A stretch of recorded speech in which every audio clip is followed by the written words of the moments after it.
আসসালামু আলাইকুম রহমতুল্লাহি ওয়া বারাকাতুহু। প্রিয় বোনেরা, আজকে আমরা কথা বলবো জীবনকে সুন্দরভাবে পরিচালনা করা এবং আল্লাহর নৈকট্য লাভ করার কিছু উপায় নিয়ে। চলুন শুরু করি। নামাজ ও কোরআনের গুরুত্ব।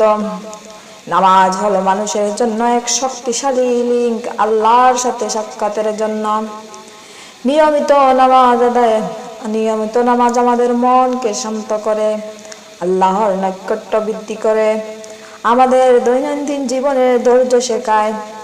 কোরআন পড়া শুধুমাত্র একটি আধ্যাত্মিক অভ্যাস নয়, এটি আমাদের জীবনকে দিক নির্দেশনা দেয়। প্রতিদিন একটু সময় কোরআনের জন্য নির্ধারণ করতে হবে আমাদের। 2 নম্বরে ভালো কাজের গুরুত্ব করতে হবে। যেমন ছোট ভালো কাজ আল্লাহর কাছে বড়। কারো সাহায্য করা, এটাও একটি ভালো কাজ। কাউকে ভালো কথা বলা, কাউকে ভালো কথা বলে শিক্ষা দেওয়া, এটাও একটি ভালো কাজ। হাদিস নিয়ে কারো সাথে কথাবার্তা বলা, সবই আল্লাহর কাছে গ্রহণযোগ্য। মনে রাখবেন, আপনি যতটা ভালো করবেন আল্লাহ তার পূর্ণ পুরস্কার দিবেন, তার থেকে দ্বিগুণ পুরস্কার দিবেন। আর এই রমজান মাস পাইয়া যদি আমরা একটি ভালো কাজ করতে পারি, একটি ভালো কাজের মাধ্যমে আল্লাহ 70টা নেকি দান করবেন। সুবহানাল্লাহ। 3 নম্বরে হচ্ছে ক্ষমা এবং ধৈর্য। মানুষ ভুল করে, কিন্তু ধৈর্য ও ক্ষমা প্রদর্শন করা আমাদের চরিত্রকে উঁচু করে দেয়। কেউ যদি মানুষকে ক্ষমা করে দেয়, আল্লাহ রাব্বুল আলামিন কাল কিয়ামতের দিবসে তাকে ক্ষমা করে দিবেন। আর ধৈর্য রাখতে হবে। আল্লাহ রাব্বুল আলামিন ধৈর্যশীলদেরকে পছন্দ করেন, ভালোবাসেন। কারো সঙ্গে বিরোধিতা হলে শান্তি দিয়ে সমাধান করতে হবে। মন্দের জবাব মন্দ দিয়ে না দিয়ে ভালো দিয়ে করার চেষ্টা করব।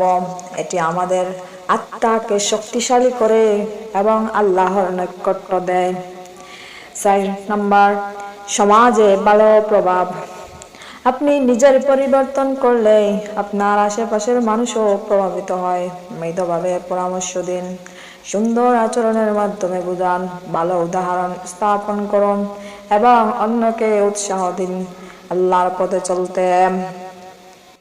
5 নম্বরে দুনিয়া আখিরাতের ভারসাম্য। দুনিয়া হচ্ছে আনন্দের জন্য ক্ষণস্থায়ী, আসল শান্তির স্থান হচ্ছে আখিরাতে, আসল শান্তির স্থান হচ্ছে জান্নাতে। তাই আসুন আখিরাতের দিকে মনোযোগ দেই আমরা। জীবনকে আল্লাহর পথে ব্যবহার করুন এবং দৈনন্দিন কাজে তওবা ও ধৈর্য রাখুন। হে আমার প্রিয় বোনেরা, জীবনের প্রতিটি মুহূর্ত মূল্যবান।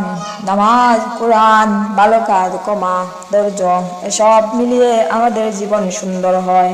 আজ থেকে চেষ্টা করুন আল্লাহর প্রতি সন্তুষ্টির জন্য অর্জনের জন্য প্রতিটি দিনকে সুন্দর করে তুলতে।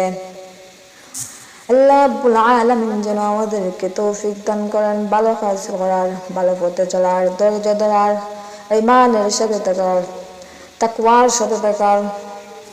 এই নিয়ে আজকে শেষ করলাম। আমার জন্য সবাই দোয়া করবেন। আসসালামু আলাইকুম ওয়া রাহমাতুল্লাহি ওয়া বারাকাতুহু।